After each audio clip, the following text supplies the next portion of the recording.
தமிழகத்தில் இருந்து டெல்லி சென்ற ஆதீனங்கள் பிரதமரை அவரது வீட்டில் சந்தித்தனர். பார்லிமெண்டில் நிறுவப்போகும் செங்கோலை ஒப்படைத்தனர். ஆதீனங்களிடம் ஆசை பெற்று அதை மோடி வாங்கினார். ஆதீனங்கள் முன்பு மோடி பேசினார். இந்தியா சுதந்திரம் பெற்ற போது ராஜாஜி ஆதீனம் அறிவுரை பெயரில் செங்கோல் தயாராக்கி நேருவிடம் ஒப்படைக்கப்பட்டதை நினைவு கூர்ந்தார். இந்தியாவுக்காக சேவை செய்வதில் எப்போதும் தமிழர்கள் துடிப்பானவர்கள். சுதந்திர போராட்டத்தில் தியாகம் செய்தவர்கள் பல தமிழர்கள்தான். தமிழர்களின் பல அடையாளங்களை பாஜக அரசு உலகறிய செய்தது. தமிழக மன்னர்களின் பெருமைமிகு அடையாளமாக செங்கோல் இருந்தது. அதனால்தான் சுதந்திரம் பெற்ற பிறகு மன்னர்களின் பழக்கத்தை ராஜாஜியும் ஆதீனங்களும் பின்பற்றலாம் என்று கூறினார்கள். பார்லிமெண்டிலும் நிறுவப்பட்டது. இந்தியாவின் கௌரவமாக செங்கோல் இருந்தது. பின்னாட்களில் அதை அலகாபாத் மியூசியத்துக்கு அனுப்பிவிட்டார்கள். வாக்கிங் ஸ்டிக் என்று ஓரங்கட்டி விட்டார்கள். தமிழர்கள் நாட்டுக்கு வழங்கிய பெருமைமிகு அடையாளத்தை மியூசியத்தில் இருந்து பாஜக அரசு மீண்டும் எடுத்து வந்துவிட்டது. இனி பார்லிமெண்டில் அது ஜொலிக்கும். அரசு சரியான முறையில் ஆட்சி செய்ய வேண்டும். மக்களுக்கு எப்போதும் பதில் சொல்ல கடமைப்பட்டிருக்க வேண்டும். இதை பார்லிமெண்டில் நிறுவப்படும் செங்கோல் உணர்த்தி கொண்டே இருக்கும் என்று மோடி பேசினார். तमिल लोगों के दिल में हमेशा से मां भारती की सेवा की, भारत के कल्याण की भावना रही है। बावजूद इसके ये बहुत दुर्भाग्यपूर्ण है कि भारत की आजादी में तमिल लोगों के योगदान को वो महत्व नहीं दिया गया जो दिया जाना चाहिए था। अब बीजेपी ने इस विषय को प्रमुखता से उठाना शुरू किया है। अब देश के लोगों को भी पता चल रहा है कि महान तमिल परंपरा और राष्ट्रभक्ति के प्रतीक तमिलनाडु के साथ क्या व्यवहार हुआ था।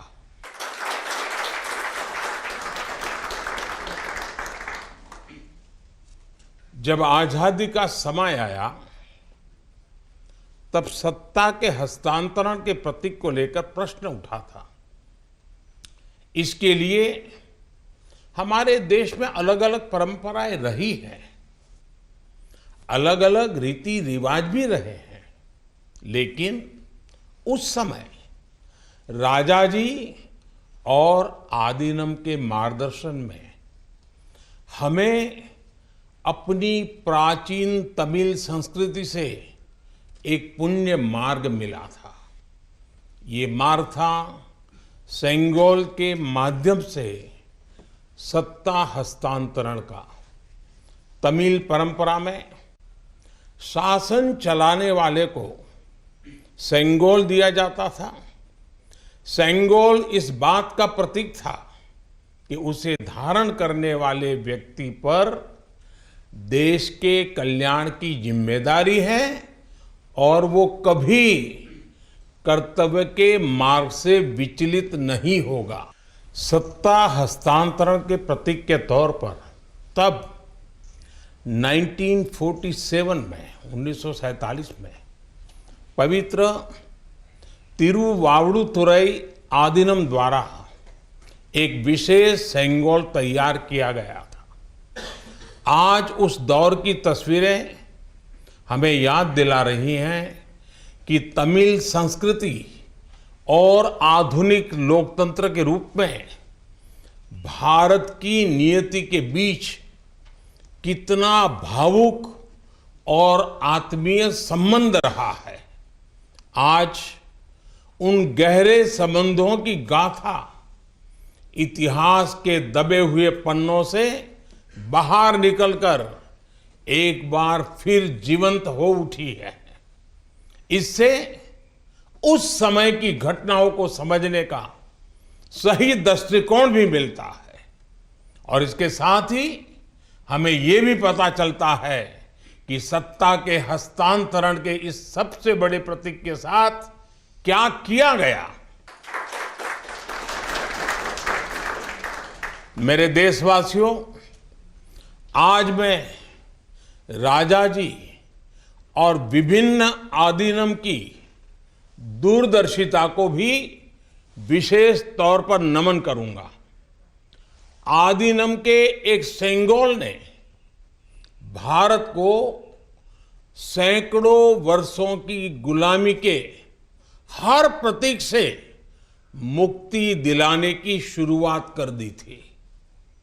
जब भारत की आजादी का प्रथम पल आया, आजादी का प्रथम पल, वो क्षण आया, तो ये सेंगोल ही था जिसने गुलामी से पहले वाले कालखंड और स्वतंत्र भारत के उस पहले पल को आपस में जोड़ दिया था।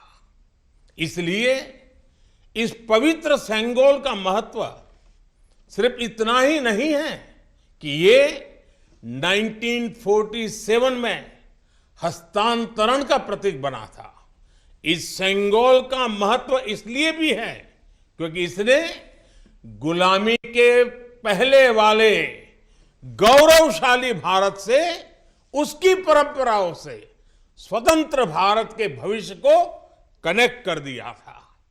अच्छा होता कि आजादी के बाद इस पूज्य सेंगोल को पर्याप्त मान सम्मान दिया जाता, इसे गौरवमय स्थान दिया जाता।